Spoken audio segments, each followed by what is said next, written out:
ಗುರುಗಳು ಗುರುಗಳಿಗೇನ್ರಿ ಯಾರಾದ್ರೂ ಹೇಳಕ್ ಸಾಧ್ಯನಾ? ಅವರು ಈ ಸಮಾಜನ ಸೃಷ್ಟಿ ಮಾಡಿದವರು, ಪಾಪ ಈ ಪಂಚಮಸಾಲಿ ಸಮಾಜನ ಸೃಷ್ಟಿ ಮಾಡಿದವರು ಅವರು. ಅವ್ರಿಗೆಲ್ಲ ನಾವು ಹೇಳಷ್ಟು ದೊಡ್ಡವರ? ನಾನು ಅಷ್ಟು ದೊಡ್ಡವಲ್ಲಪ್ಪ, ನಾನು ಅಷ್ಟು ದೊಡ್ಡವನ ಅಲ್ಲ. ಮತ್ತೆ ನೀವು ಚಿಂತನೆ ಮಾಡ್ಬೇಕಲ್ಲ. ಈಗ ಅವರೇ ಹೇಳ್ಯಾರಲ್ರಿ, ಅವರೇ ಹೇಳಿದಾರಲ್ಲ ನಾವು ಬಿಟ್ಟು ಹೋಗ್ತೀವಿ ಅಂತೇಳಿ. ಅವ್ರಿಗೆ ಯಾಕೆ ನಾವು ಉಳಿಸಕ್ಕಾಗತ್ರಿ? ಹೋಗೋರ ನಾವು ತಳ್ತಾ ಇಲ್ಲ, ನಾವು ಹೋಗು ಅಂತ ಹೇಳ್ತಾ ಇಲ್ಲ. ಅವ್ರಾಗ್ಲಿ ಹೋದ್ರೆ ಸಂತೋಷ.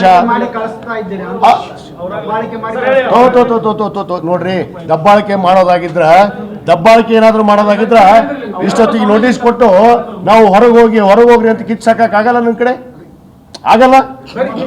ಅದೆಲ್ಲ ಬೇಡ. ಇಲ್ಲ, ನಾವು ಹೇಳ್ತಾ ಇಲ್ಲ. ಅವರು ಎಷ್ಟು ಸಂತೋಷವಾಗಿ ನಮ್ಮ ಮಠದಲ್ಲಿ ಇರ್ತಾರೆ, ಇರ್ಲಿ. ನಾವು ಪರ್ಯಾಯ ವ್ಯವಸ್ಥೆಯನ್ನು ಮಾಡ್ತೀವಿ. ಅಲ್ಲಿ ನಮ್ಮ ಸಮಾಜ ಜನ ಬಂದವರಿಗೆ ಯಾರು ನಾವು ಮಠದಲ್ಲಿ ಪರ್ಯಾಯ ವ್ಯವಸ್ಥೆ ಮಾಡೋರೆ ಯಾರು? ಪ್ರಸಾದ ವ್ಯವಸ್ಥೆ ಮಾಡೋದ್ರಿ. ಪ್ರಸಾದ ವ್ಯವಸ್ಥೆ, ಧರ್ಮ ಚಿಂತನೆ, ಧಾರ್ಮಿಕ ಚಿಂತನೆಯನ್ನು ಮಾಡುವಂತವ್ರು, ಸಮಾಜ ಸಂಘಟನೆ ಮಾಡುವಂತವ್ರು. ಗುರುಗಳಿಗೇನ್ರಿ ಯಾರಾದ್ರೂ ಹೇಳಕ್ ಸಾಧ್ಯನಾ? ಅವರು ಈ ಸಮಾಜನ ಸೃಷ್ಟಿ ಮಾಡಿದವರು, ಪಾಪ ಈ ಪಂಚಮಸಾಲಿ ಸಮಾಜನ ಸೃಷ್ಟಿ ಮಾಡಿದವರು ಅವರು. ಅವ್ರಿಗೆಲ್ಲ ನಾವು ಹೇಳಷ್ಟು ದೊಡ್ಡವರ?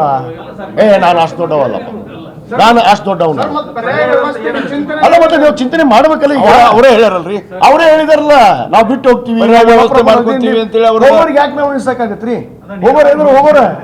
ಹೋಗೋರ ನಾವು ತಳ್ತಾ ಇಲ್ಲ, ನಾವು ಹೋಗು ಅಂತ ಹೇಳ್ತಾ ಇಲ್ಲ. ಅವ್ರಾಗ್ಲಿ ಹೋದ್ರೆ ಸಂತೋಷ. ನೋಡ್ರಿ, ದಬ್ಬಾಳಿಕೆ ಏನಾದ್ರು ಮಾಡೋದಾಗಿದ್ರ ಇಷ್ಟೊತ್ತಿಗೆ ನೋಟಿಸ್ ಕೊಟ್ಟು ನಾವು ಹೊರಗೋಗ್ರಿ ಅಂತ ಕಿಚ್ಚಾಕಕ್ಕಾಗಲ್ಲ. ನಿಮ್ ಕಡೆ ಆಗಲ್ಲ. ಅದೆಲ್ಲ ಬೇಡ. ಇಲ್ಲ, ನಾವು ಹೇಳ್ತಾ ಇಲ್ಲ. ಅವರು ಎಷ್ಟು ಸಂತೋಷವಾಗಿ ನಮ್ಮ ಮಠದಲ್ಲಿ ಇರ್ತಾರೆ, ಇರ್ಲಿ. ನಾವು ಪರ್ಯಾಯ ವ್ಯವಸ್ಥೆಯನ್ನು ಮಾಡ್ತೀವಿ.